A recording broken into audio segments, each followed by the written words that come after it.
we are recognizing Representative Nisay for his endorsement of the impeachment complaint of Attorney De Jesus.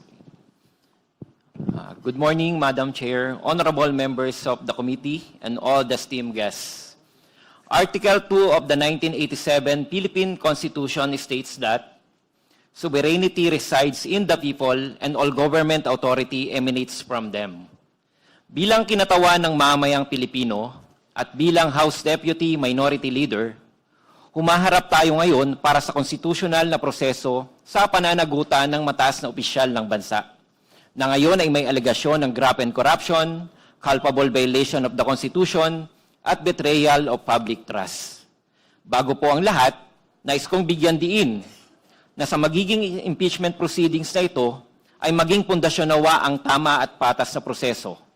Ito rin ang pangunahin kong intensyon kung kaya't aking inendorso ang complaint na ito, ang madala sa nararapat na forum at dumaan sa wastong proseso.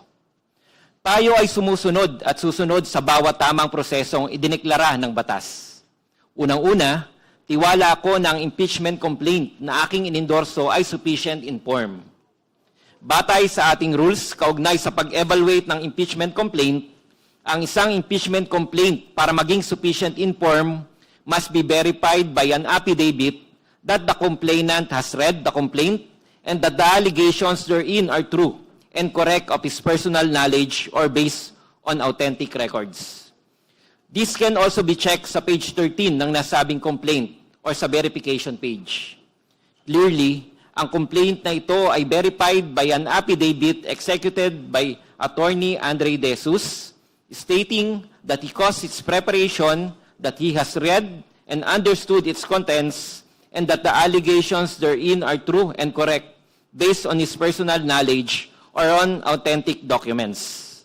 In the same affidavit attached to the complaint, Attorney De Jesus further swears that all factual allegations are supported by evidence and that this complaint is not filed to harass, delay, or otherwise increase the cost of litigation.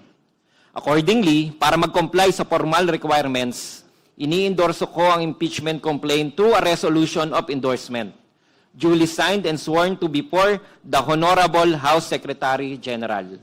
Therefore, Madam Chair, in view of the foregoing, it is respectfully submitted that the impeachment complaint is sufficient in form and that it be allowed to proceed to the next stage of the proceedings. Thank you, Madam Chair. Thank you, Representative Nisay.